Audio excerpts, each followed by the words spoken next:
Hoje eu quero falar sobre essa expressão que eu coloquei aqui, já que a gente está no último domingo desse ano, sobre essa ideia de terminar bem. É tão bom quando a gente conclui alguma coisa. Deixa eu começar fazendo uma pesquisa aqui. Quem esse ano concluiu alguma etapa na sua vida, alguma coisa, algum curso, seja o que for, levanta bem alto a sua mão, esse foi um ano de conclusão para você, bem alto, com alegria, com orgulho. Uhul, você pode dar uma salva de palmas para essa turma com a mão levantada aí, parabéns. Amém. É bom demais, não é? Concluir alguma coisa. Quem concluiu uma classe da EBD, 3 meses só, você assistiu a maior parte das aulas e concluiu. Você concluiu a aula. Meu Deus, cadê a turma da EBD, gente, da igreja? Todo ano a gente tem pelo menos 3 turmas aí da Escola Bíblica Dominical, sempre é uma benção, você não pode ficar de fora. Mas é tão bom. A gente tem uma facilidade imensa de começar e a gente adora terminar as coisas. Mas sempre tem o meio, e o meio sempre é desafiador. O meio da história, não é nem o início nem o final, sempre traz os seus desafios. E eu queria falar para você sobre como a palavra de Deus aponta nessa direção. Da necessidade da gente começar pensando lá na frente, de que nós vamos terminar, nós vamos concluir. Inclusive, um dos fatores que nos ajuda a querermos concluir é quando você consegue verdadeiramente enxergar o final. Deixa eu dar um exemplo para você. A própria Escola Bíblica Dominical, quando nós começamos aqui na igreja, nós fizemos um currículo para a turma ser de 1 ano. Então, a turma começava super lotada e terminava pequenininha. Poucas pessoas concluíam. E eu acho que um dos fatores é porque as pessoas achavam que o final estava muito longe. E era difícil perseverar às vezes. Mas quando a gente foi para 3 meses, 3 meses eram 12 semanas, 13 semanas no máximo, muito mais gente permaneceu até o final, porque você já está olhando um pouco mais próximo do fim, você sabe que vai poder concluir, a gente fica animado quando a gente consegue olhar e concluir alguma coisa. Mas muitas vezes, na nossa caminhada com Deus, você não consegue ver exatamente o final, você consegue saber que Ele planejou um final para você, que existe uma nova etapa, que existe uma porta que você vai passar e vai ficar para trás. Mas é tão importante quando a gente percebe que Deus está com a gente, nos dirigindo passo a passo, nos entusiasmando, nos animando para não desistir. E eu oro para que assim seja nesse novo ano na sua vida. Deus quer começar coisas novas na sua vida. Você está pronto? Ele já começou uma boa obra na sua vida e a palavra de Deus diz que Ele é fiel para completar, para concluir, para chegar no final. Nosso Deus é um Deus que completa, é um Deus que conclui, é um Deus que resolve. A frase mais importante da sua Bíblia é dita pelo Senhor Jesus na cruz como o último suspiro. Ele fala, está consumado, terminou, está completo, resolvido. Essa expressão significa que está pago, não precisa mais fazer nada em relação a essa questão, porque já foi resolvida. Esse é o nosso Deus. Ele é um Deus que resolve. Fala para quem está do seu lado, o teu Deus é um Deus que resolve. Amém? E falando sobre isso, eu lembrei do apóstolo Paulo. Eu queria ler com você algumas passagens que Paulo fala a respeito do tema. A primeira eu coloquei aqui, as outras eu vou pedir depois para o Mateus colocar, que vai ser a base do que escreve a Timóteo. E sempre ele usa essas analogias de uma luta, de um combate, para falar para a igreja, e fala especificamente para Timóteo. No final da primeira carta ele usa essa expressão, a gente vai terminar o culto falando dela. E aqui no final da sua segunda carta, Paulo sabe que acabou, que ele está preso, e a próxima coisa que vai acontecer não vai ser uma próxima viagem missionária, não vai ser qualquer outra coisa. Ele sabe que a qualquer momento vão pegar ele naquela prisão para ele ser executado.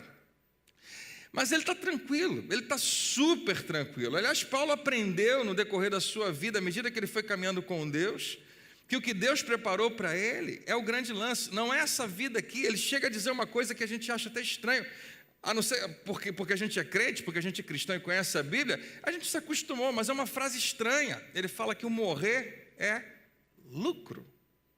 Ninguém acredita nisso de cara. A maioria de nós tem dificuldade com essa expressão. Ninguém quer pensar morrer é algo que traz proveito, é bom. Mas se você entender a eternidade, você vai entender isso, que essa vida é muito pequenininha em relação ao que Deus preparou para nós. Deixa eu repetir, essa nossa vida maravilhosa, um presente de Deus, ela é muito pequena em relação ao tudo que Ele preparou para mim e para você.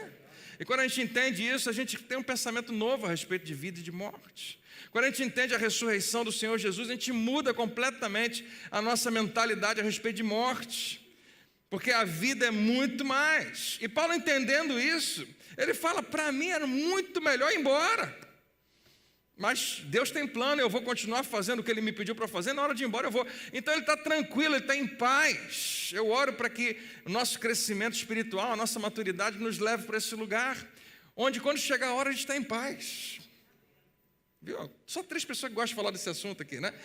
Amém, amém. Não, pastor, não fala disso, que chegar a hora, que negócio é esse? Justamente porque a gente às vezes não entende, mas é tão bom saber que sim, faz parte da nossa vida essa, como alguns vão dizer, essa passagem, né? Como essa mudança de nível, essa promoção, alguns dizem foi promovido, né? Estava aqui, isso faz parte da nossa vida, todo mundo. Mas é tão bom quando você percebe que há paz no seu interior. E Paulo fala da seguinte maneira para Timóteo, ele falou, olha, eu estou perto de ir embora, mas deixa eu dizer uma coisa para você, Timóteo. Eu combati o bom combate, e a gente vai falar disso. Eu terminei a corrida, e eu guardei a fé. E eu queria explicar um pouco para vocês o que significa essas 3 expressões. Mas olha o próximo versículo, ele fala, não botei o próximo versículo? Achei que eu tinha colocado, vou ler para você. Agora me está reservada a coroa da justiça, que o Senhor, justo juiz, me dará naquele dia. Não somente a mim. Ele fala de uma corrida que ele venceu, de um combate que ele combateu, e de ter guardado a fé, e fala, existe um prêmio, existe uma coroa que o Senhor, coroa da justiça, vai me dar, não somente a mim, mas também a todos os que amam a sua vinda. E se você ama a vinda do Senhor Jesus, diga amém. Paulo está falando de você, existe algo, um prêmio reservado para aqueles que amam a sua vinda. Então aqui estão as 3 expressões, combati o bom combate. Agora travou aí. Terminei a corrida e guardei a fé. Vamos repetir, todo mundo junto? Combati o bom combate, terminei a corrida, guardei a fé. Deixa eu esmiuçar em alguns minutos para você o que isso significa. Você já leu isso? Aparece pelo menos umas 4 vezes na Bíblia, eu falo chamando combate de bom combate. Essa expressão é a primeira que ele fala quando ele está dizendo as suas quase que últimas palavras. Timóteo, estou indo embora, mas deixa eu te explicar uma coisa que eu acho importante você saber. Eu, da mesma maneira que você deve, da mesma maneira que... E Paulo já tinha exortado Timóteo em relação a isso. Ele falou, eu combati o bom combate. Não sei se você já teve que entrar numa briga. A gente briga, né? Às vezes só com palavras. Quem gosta de brigar? Ninguém. Alguns são encrenqueiros, eles gostam, né? Mas a maioria de nós não gosta de brigar. A gente quer. Quantos aqui gostam de paz? Diga amém. Viu? Quase todo mundo. A gente gosta. Eu me sinto uma pessoa conciliadora, eu detesto briga, eu detesto contenda, mas faz parte da vida, a gente briga. Agora tem pessoas que já entraram em brigas mais complicadas, físicas, né? Uma briga de agressão mesmo. E tem gente que já brigou profissionalmente. Aqui a gente tem gente que luta jiu-jitsu. Cadê o nosso jiu-jitsu? É aí, né? Como é que chama o lutador de jiu-jitsu? Não é judoca. Isso aí, tá ótimo. Jiu-jiteiro. Esse é bem brasileiro o nome, né? Jiu-jiteiro. E a gente sabe, né, que a luta, quando ela acontece, quando é que você vai chamá-la de boa? Um bom combate, uma boa briga. É fácil. Quando você ganha. Né? Só pode ser bom se você ganhou no final. E de vez em quando eu menciono aqui para você que a gente vence algumas brigas achando que venceu, mas na verdade a gente perdeu. Quando no relacionamento que você ama muito, as pessoas que você ama muito, você discute, briga porque você precisa provar que você está certo, você pode até ganhar a briga. Você pode ganhar porque seu argumento é muito bom. Inclusive você pode ser a pessoa certa. Mas quando você briga com alguém, quando você entra numa contenda, num conflito com uma pessoa para provar que você está certo, ainda que você ganhe a briga, você perdeu no relacionamento. O relacionamento pode ter perdido a batalha. Então, não confunda isso, mas existem batalhas na nossa vida que a gente vence Isso é bom em todos os níveis. Então, é disso que Paulo está falando, de um bom combate, não está falando de qualquer luta, ele vai explicar exatamente qual que ela significa. Mas deixa eu responder para você algumas perguntas a respeito dessa expressão. Bom combate. Onde o bom combate que Paulo está falando, onde ele acontece? Onde que acontece? A gente fala de vez em quando aqui, inspirado por alguns autores, que as lutas da nossa vida acontecem dentro de nós. Acontece no nosso interior, acontece na nossa mente. Você já ouviu falar nessa expressão que a mente é um campo de batalha? Que esse lugar tão poderoso na nossa vida é onde se travam as maiores lutas. E frequentemente, ouça o que eu vou te falar, olha aqui para mim, você vai perder ou você vai vencer aqui dentro. Frequentemente, a sua luta não é vencida em outro lugar e você não é derrotado em outro lugar senão dentro de você, porque você não tem controle sobre muita coisa, mas você tem controle sobre essa parte. E você pode ser vitorioso até quando não parece que não é. Outra pergunta sobre o combate da fé: contra o que nós lutamos? Quem está vindo contra nós? O que está vindo na nossa direção e a gente precisa, em algum nível, permanecer firme, resistir ou até mesmo aplicar algum tipo de golpe? Para que propósito? Por que essa luta tem que acontecer? E quando ela termina, o que ela conseguiu gerar? O que ela trouxe? Qual foi o fruto? Qual foi o propósito daquele bom combate? E quem vence? Quem é o vitorioso frequentemente? Eu queria tentar ajudar você a responder essas perguntas. Paulo vai deixar muito claro contra quem nós lutamos. Pode colocar aí para mim, Mateus, Efésios capítulo 6, a partir do versículo 10, eu vou ler com você alguns versículos. E quando Paulo fala sobre isso, ele quer deixar bem claro isso para você, porque ele sabe que isso vai acontecer todo dia na sua vida. E naturalmente a gente se engana, naturalmente nós somos enganados em relação à nossa luta. Ele coloca da seguinte: finalmente, fortaleçam-se no Senhor e no seu forte poder, sejam fortalecidos espiritualmente. Verso 11: vistam toda a armadura de Deus para poderem ficar firmes contra as ciladas do diabo. Então ele já nos deu uma dica, que existe um diabo, existe um inimigo, e ele tem ciladas. Talvez Paulo esteja indo direto na questão mais importante. O que o diabo faz o tempo todo, e ele é muito bom nisso, chama-se fake news. Agora eu falei a sua língua, né? O diabo é, por natureza, enganador. Ele é tentador? É. Pode responder, eu estou esperando você responder. É tentador? É. Ele é acusador? É. Ele é um monte de outras coisas. É mentiroso? Com certeza. Por isso ele é enganador. Talvez seja o que ele mais faz todo dia. Eu e você já fomos enganados, eu e você já acreditamos em mentiras em vários níveis. Nesse momento, é bem provável que eu esteja vivendo a minha vida com base em algumas coisas que não são tão verdadeiras assim.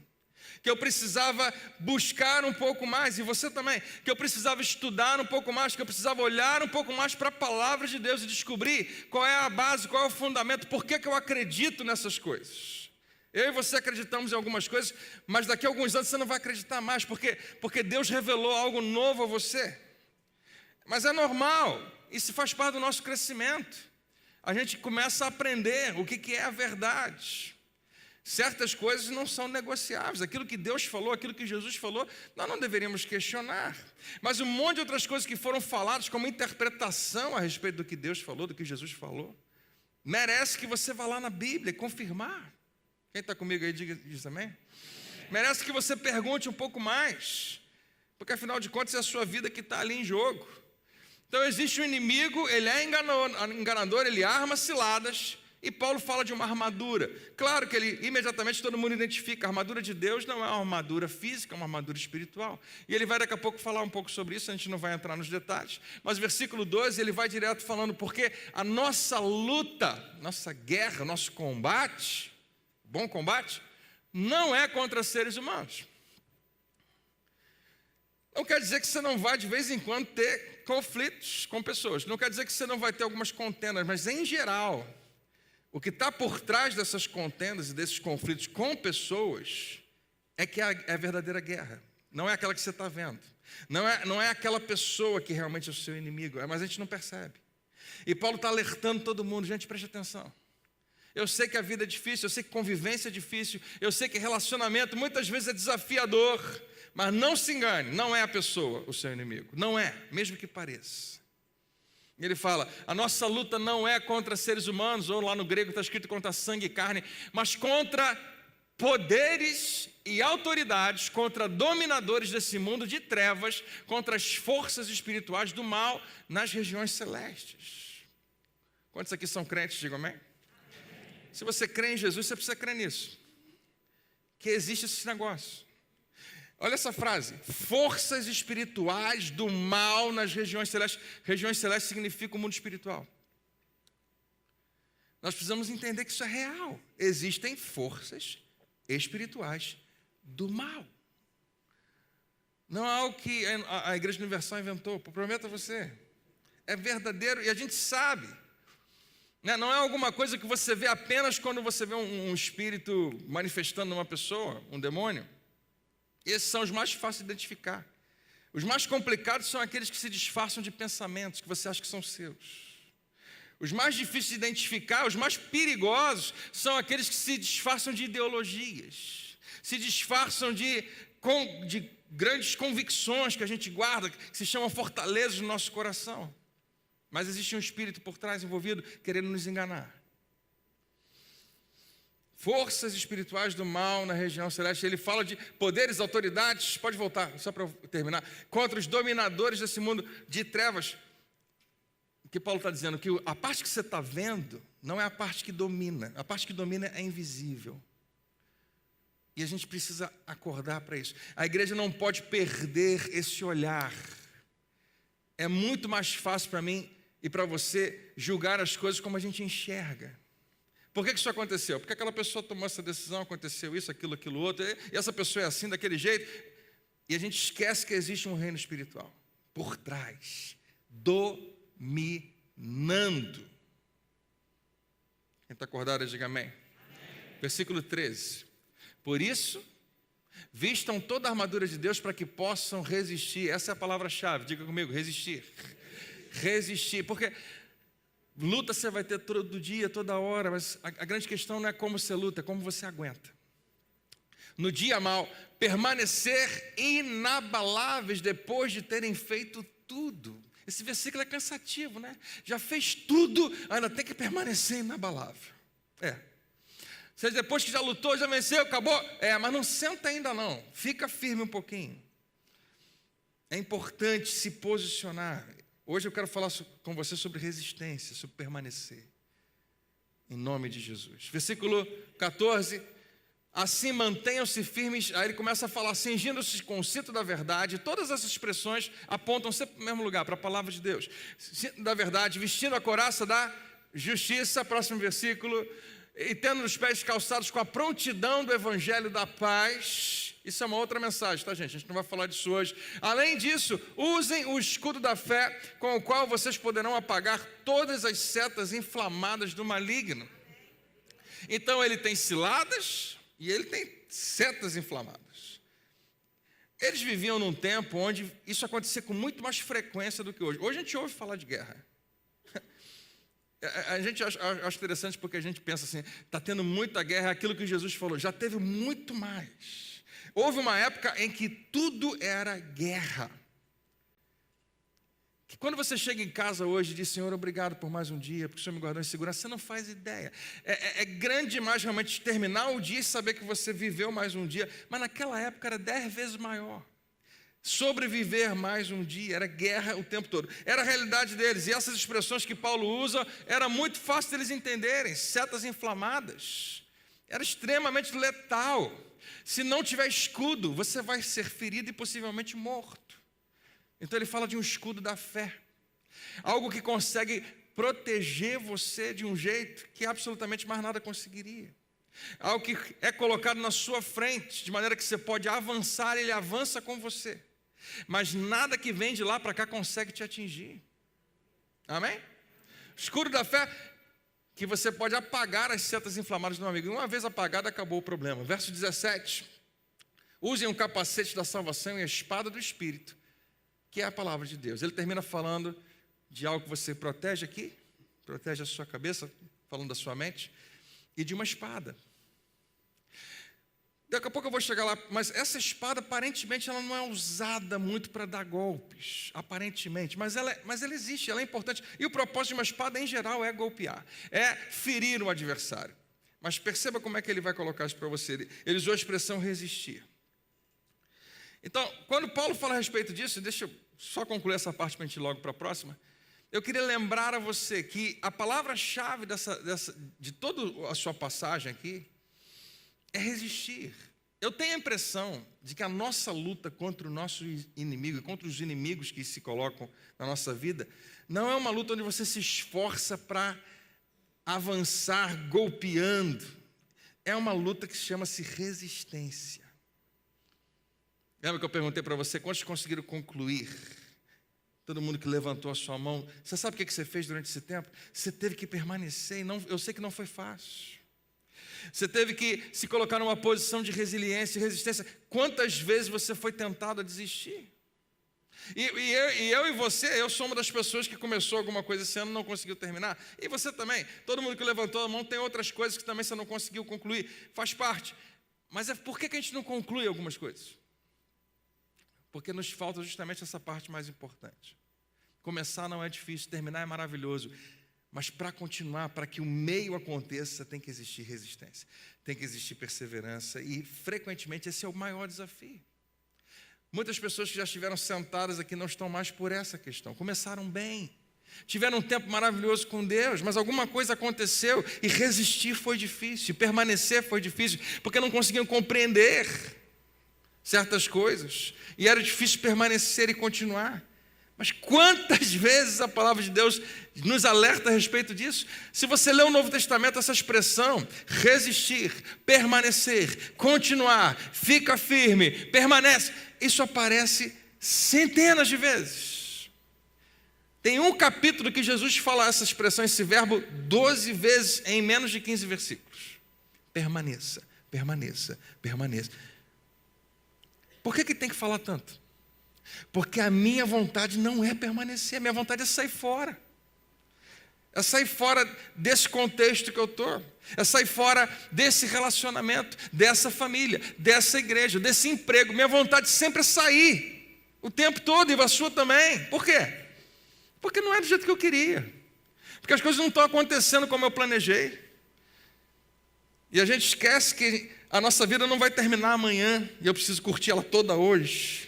Então eu preciso sair. Não, se você conseguisse ver a sua vida daqui a 1 ano, daqui a 5 anos, você vai dizer, valeu a pena permanecer.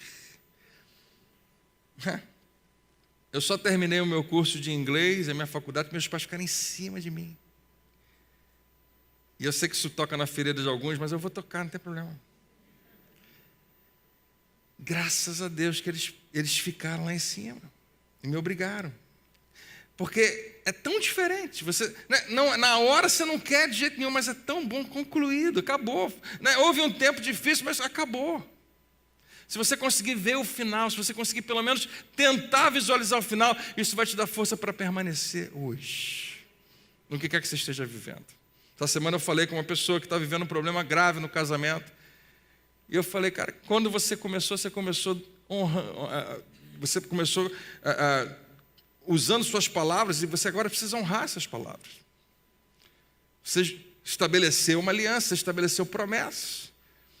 Então, tem um monte de outras coisas na vida. Mas realmente tem, relativo, mas você falou. Que tal você honrar essas suas palavras e permanecer? Você não sabe o que vai acontecer amanhã, não sabe mesmo. Não me entenda mal, isso não funciona para todo mundo, mas em muitas situações, essa é a chave. Permanece. Fica um pouco mais. Fica um pouco mais naquele emprego que você está doido para sair. Fica um pouco mais. Não, fica muito mais na família que você está tentando deixar para trás. Fica um pouco mais na igreja que Deus colocou você. Não estou aguentando mais. Pastor é chato. Fica mandando toda noite falar com o irmão. Fala com o irmão do seu lado. Não sei se eu quero mais não, seja o que for. Não, fica um pouco mais, porque pode ser que Deus, na semana que vem, mude isso tudo na sua vida. Sim, olha a última parte dessa passagem. Orem no Espírito em todas as ocasiões. E olha quantas vezes ele fala de oração. Com toda oração e súplica, tendo isso em mente, estejam atentos e perseverantes na oração por todos os santos. Paulo termina falando da armadura, dizendo que uma prática que não pode falhar para você permanecer firme, chama-se oração. E eu oro também para que 2022, eu e você sejamos mais e mais atraídos ao lugar secreto e tenhamos uma vida de oração crescente, em nome de Jesus. Posso profetizar na sua vida? 2022 vai ser um ano de crescente a intimidade com Deus através da oração. Você recebe? Amém? A segunda parte, bota para mim lá, Mateus, aqui eu terminei. Eu sempre boto tudo aí, mas não deu para botar os versículos. É que Paulo fala de uma corrida. Ele fala, eu combati o bom combate, e umas versões diz, completei a carreira, que significa terminei a corrida. Paulo primeiro usa essa analogia de um combate, de uma luta, e fala que é bom porque você já é vencedor, através de Jesus. E agora ele fala de uma corrida, completei a carreira. Ou seja, Paulo fala de questões ativas. Ele não foi passivo nem na sua vida espiritual e nem no seu ministério. Ele não ficou esperando as coisas acontecerem, mas ele sabia, havia um combate, e eu vou me posicionar, e eu vou resistir. E vai dar muita vontade, e já deu muita vontade de desistir, mas eu vou permanecer, eu vou até o final, eu vou completar. Completar a corrida, o que isso significa isso? Quem aqui gosta de correr? Levanta a sua mão bem alto para ser detestado pelo restante do pessoal. Levanta bem alto. Amém. Glória a Deus. Quem não gosta de correr, mas tem que correr? Levanta a sua mão. Não gosta? Existem vários tipos de corrida. Quem aqui já precisou correr para fugir de um perigo? Levanta bem alto. O que era? Cachorro? Assalto. Assalto. Eu também. Foi a maior corrida da minha vida. Numa subida ainda, né? Essa é uma corrida que existe. Fugir do perigo. Correr por lazer é bom demais. Você não tem nenhum propósito. Não é nem para exercício. Você gosta de correr. Tem gente que gosta de correr por lazer. Eu já percebi uma coisa que acontece. Que pessoas que estão enfrentando uma grande crise, ela não sabe explicar, mas elas são às vezes impulsionadas a correr. Pastor, minha vontade é sair correndo, sair fugindo de tudo. Não é isso. Parece que enquanto você corre e faz algum tipo de exercício, a impressão que você tem que você está liberando alguma coisa, umas toxinas, seja o que for, não sei. Mas eu já vi isso acontecer mais de uma vez, eu acho que isso é normal. Tem gente que corre para manter a forma, que é muito bom. Tem outros que correm porque estão treinando para uma competição, que eu acho louvável, eu acho até impressionante. Eu fico impressionado. Tem na minha família, você deve conhecer o pastor Maurício Fragado, pastor da Nova Igreja, que ele já completou mais de uma vez o Ironman. O Ironman é uma corrida que não é qualquer corrida. Começa com 4 quilômetros de natação. Eu não sei nem o que é 4 metros de natação, às vezes. 4 quilômetros. E ele sai depois para pegar uma bicicleta e pegar a subida 180 quilômetros, depois dos 4 quilômetros de natação, para terminar simplesmente com uma maratona de 42 quilômetros. E ele completou, eu acho fantástico. E eu conheço gente, aqui na igreja tem também, que treina para esse tipo de coisa, é sensacional. E mais uma vez, Paulo vai usar essa expressão para falar de disciplina e para falar que a vida vai tentar fazer você desistir da sua disciplina. Existe gente que compete, que corre para vencer. Mas quando você fala de uma maratona, tem gente que vence a maratona, mas tem gente que quer simplesmente completar a maratona. E não tem o menor problema nisso, porque quem completa também é um vitorioso, é um vencedor. E Paulo vai falar mais ou menos nesses termos. Coloca para mim Mateus Atos capítulo 20, verso 22. Paulo vai falar, usando essa analogia de como isso funciona na nossa vida. Ele fala agora, e ele vai explicar uma situação pessoal para ele. Ele fala, gente, o negócio não vai ficar bom aqui na frente, mas deixa eu explicar para vocês. Agora, compelido pelo Espírito, estou indo para Jerusalém, sem saber o que me acontecerá ali. Você tem isso no livro de Atos, quando ele vai, e ele não faz ideia, mas ele sabe que é perigoso. É o pior lugar que ele poderia estar no que diz respeito à perseguição. Verso 23. Só sei que em todas as cidades o Espírito Santo me avisa que prisões e sofrimentos me esperam. Deixa eu abrir um parênteses e dizer para você, o Espírito Santo avisa coisas. Amém? O Espírito Santo gosta de falar com você. Leia o livro de Atos, o Espírito Santo é o personagem principal. Ele é o protagonista. O nome do livro deveria ser Atos do Espírito Santo. É ele que faz as coisas acontecerem o tempo todo. E Paulo tem muita ciência disso. O Espírito já me avisou. E quando ele te avisa, é muito legal, porque primeiro, ele está te garantindo, fica tranquilo porque eu estou com você. Mas vai acontecer algumas coisas. E às vezes você, inclusive, é livre de ciladas, porque ele te avisou. A palavra de Deus também fala a respeito disso. Mas lá está me esperando isso, prisões e sofrimentos. Mas eu vou. Tudo bem. Por quê? Verso 24. Todavia não me importa. Eu não falei que Paulo está tranquilo? Está tranquilo. Nem considero a minha vida de valor algum para mim mesmo. Por favor, Paulo não está sendo falso humilde. Paulo não está dizendo, não, seja o que Deus quiser. Não. Ele sabe que a vida que ele tem aqui na terra vai passar a qualquer momento. E tudo bem para ele. Ele está tranquilo em relação à eternidade. Se tão somente puder, leia aqui comigo, terminar a corrida e completar o ministério que o Senhor Jesus me confiou, de testemunhar do Evangelho da graça de Deus. Talvez essa seja a nossa corrida.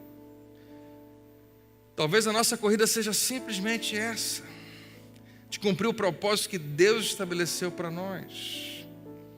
Não é a corrida que eu estou subindo na minha vida profissional e eu completo essa carreira. Essa não me traz tanta satisfação. Traz algum conforto, traz alguma alegria, mas não traz satisfação verdadeira.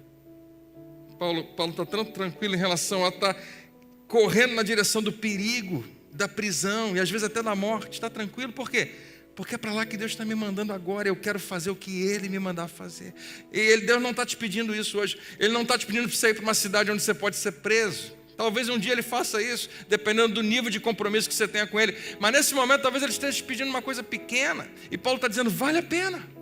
Vale a pena correr essa corrida. Vale a pena correr aquilo que Deus te deu para correr.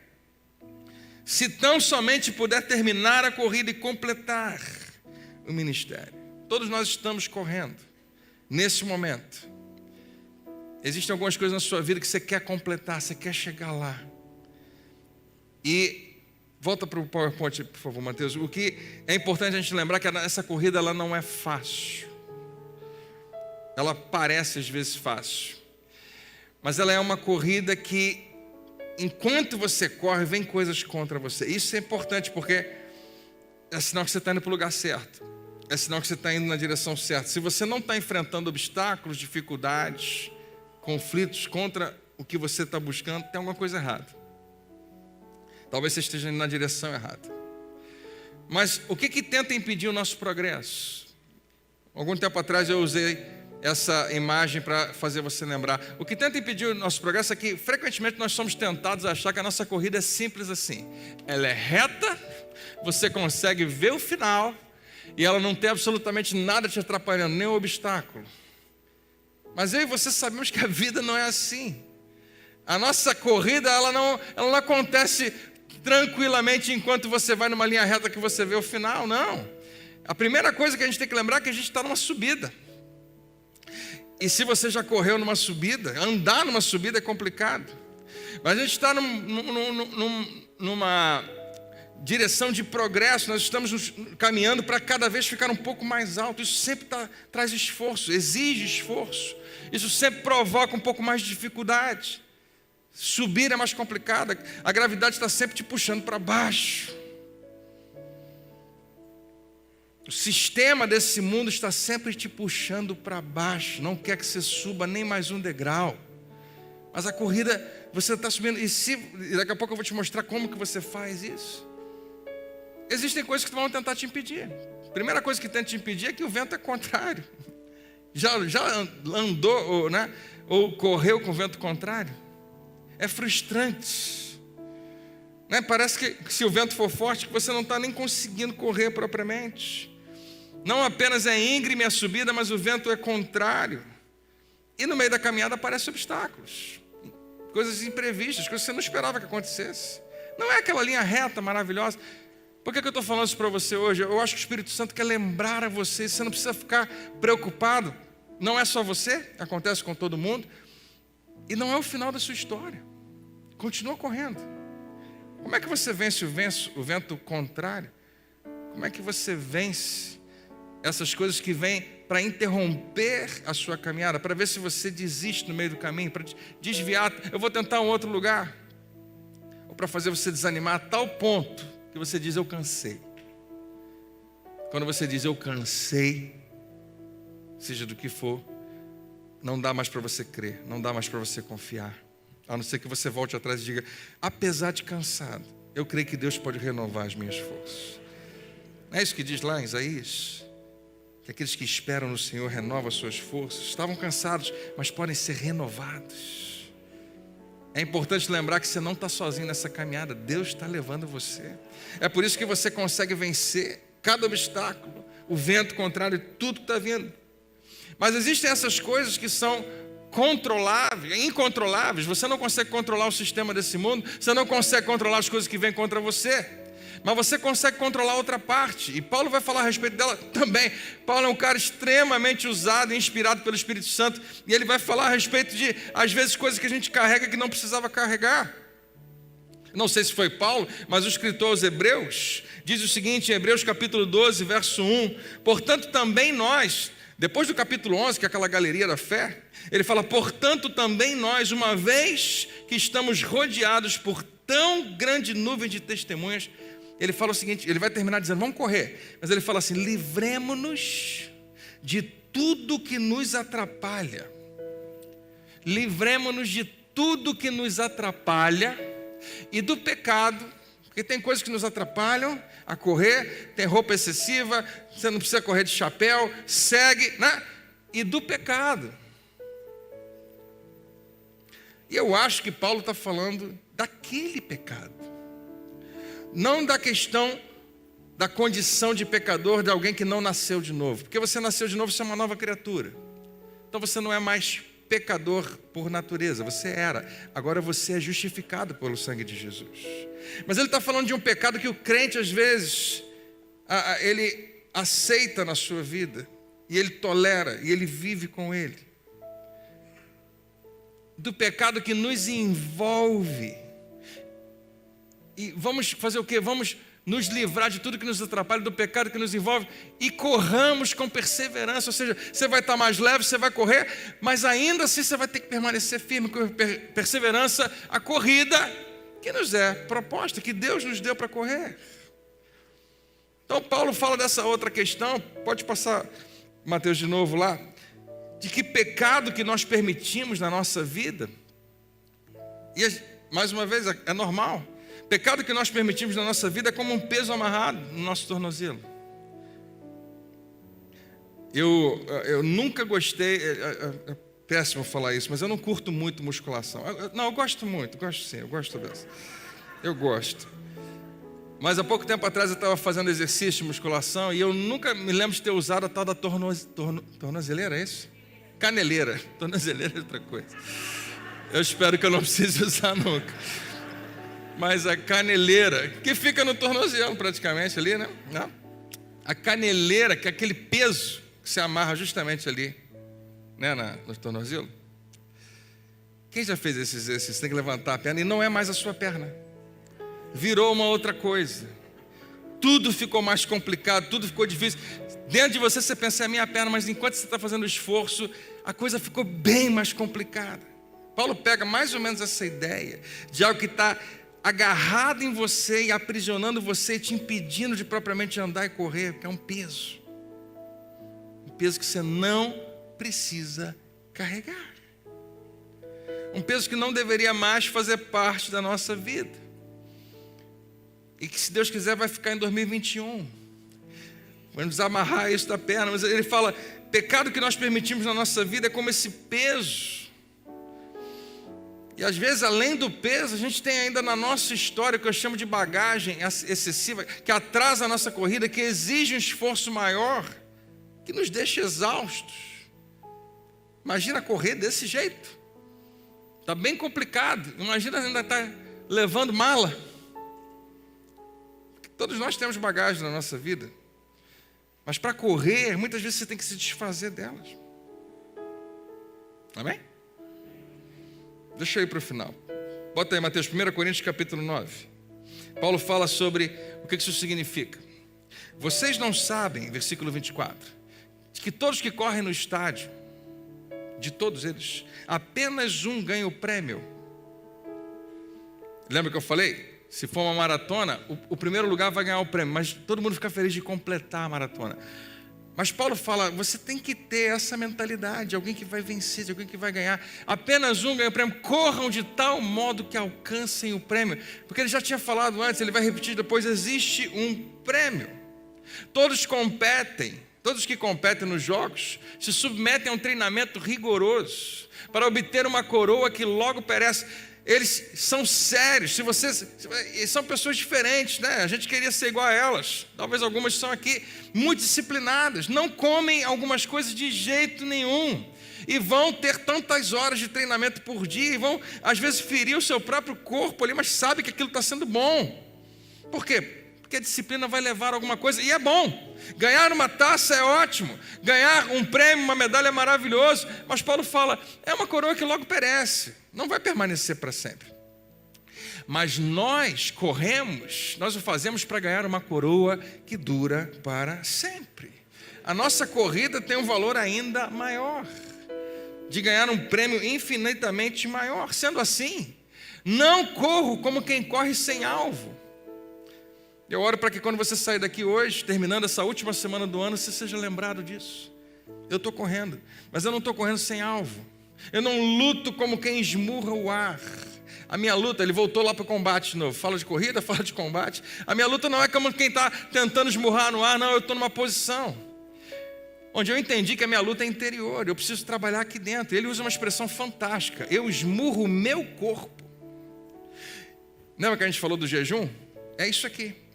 É dizer para o meu corpo não o tempo todo. Não, você quer fazer, mas não vai fazer. Eu não sei se Paulo literalmente batia nele para doer e ele pensava, ok, acordei, não vou fazer o que eu ia fazer, ok. Eu ia fazer uma coisa errada, mas eu esmurrei meu próprio corpo e faço dele escravo.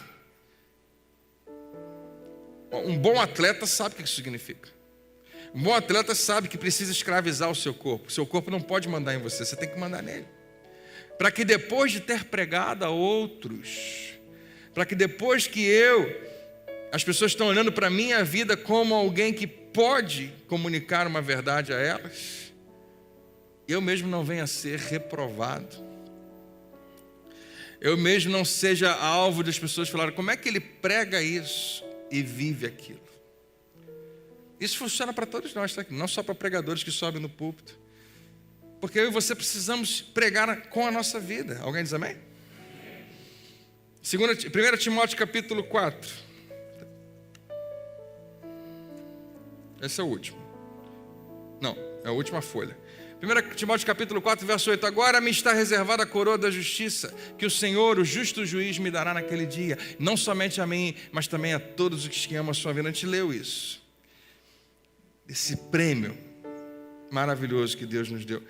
Se você está em Cristo, você é uma nova criatura, você já pertence a Ele, você vai morar no céu para sempre. Mas Paulo fala de uma alegria, de um gozo que é diferente para aqueles que cumpriram, que correram a carreira, que completaram. Por fim, o último de todos que eu botei é guardei a fé. Acho que não precisa botar não, porque só está isso lá, né? Guardei a fé, a última parte. E eu lembro a você que quando a gente leu sobre o bom combate, a gente leu Efésios capítulo 6, e essa expressão ela se repete o tempo todo, só para você lembrar. Vistam toda a armadura de Deus para poder ficar firmes contra a cilada do diabo. Diga comigo, firmes. O verso 13, por isso vistam toda a armadura de Deus para que possam resistir, ficar firme, resistir, permanecer inabaláveis depois de terem feito tudo. Versículo 14, assim mantenham-se firmes. O que Paulo está falando o tempo todo? Que a maior luta da sua vida aqui dentro é a luta de permanecer.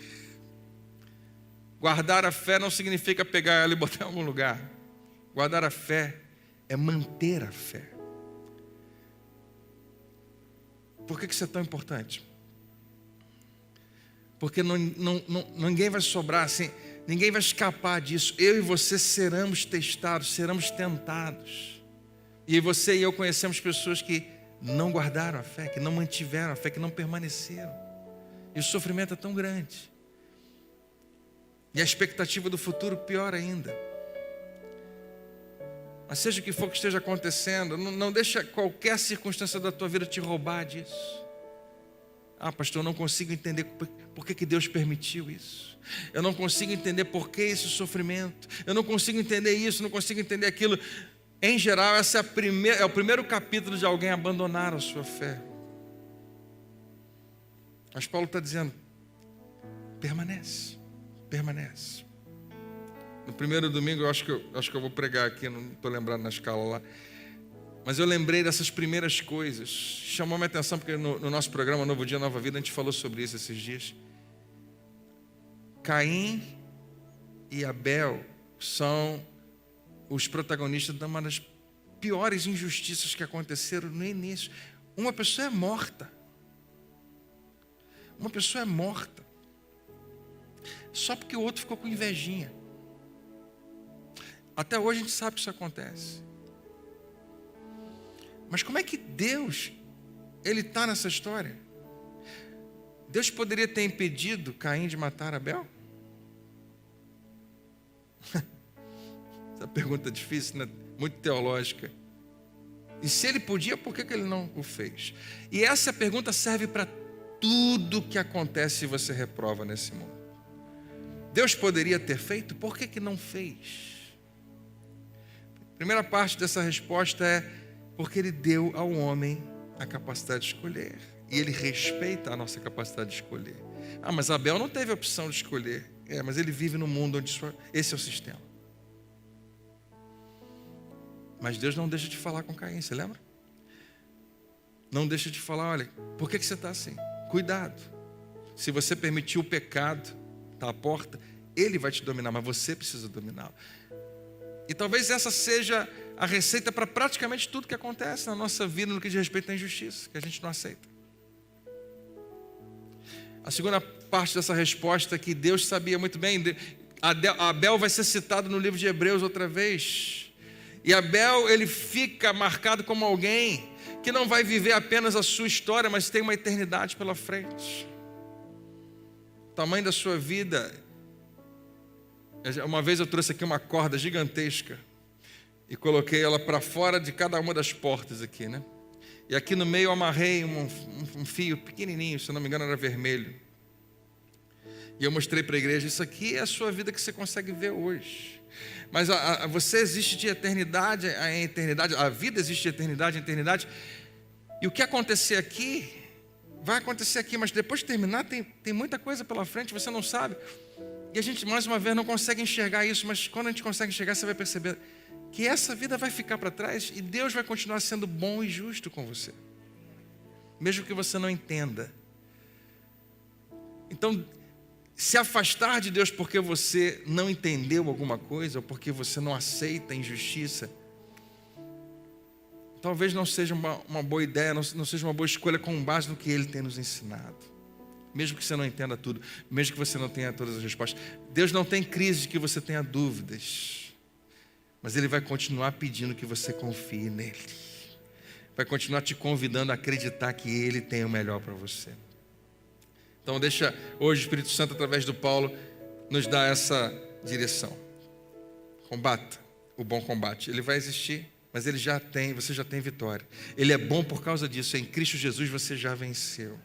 Completa a tua carreira e vai exigir de você, mas vai valer a pena. Vamos orar hoje para que 2022 seja um ano de grandes conclusões, né? De grandes coisas que sejam completadas na nossa vida. Quem diz amém aqui? E guarda a tua fé. Deixa eu terminar, enquanto você fica de pé, lendo 1 Timóteo no capítulo 6. Glória a Deus. Combati o bom combate, completei a carreira, guardei a fé. Repete comigo, vamos lá? Combati o bom combate, completei a carreira, guardei a fé. Lembra que eu falei para você? Na primeira carta que Paulo escreve, que a gente tem, ele não está pensando que ele vai morrer logo, mas ele já está tratando do assunto. Ele fala, Timóteo, combata o bom combate da fé. Tome posse da vida eterna. Recebe aquilo que Deus tem para você, para o qual você foi chamado e fez a boa confissão na presença de muitas testemunhas. Verso 13. Diante de Deus que a tudo dá vida, e de Cristo Jesus, ele lembra lá que diante de Pôncio Pilatos fez a boa confissão.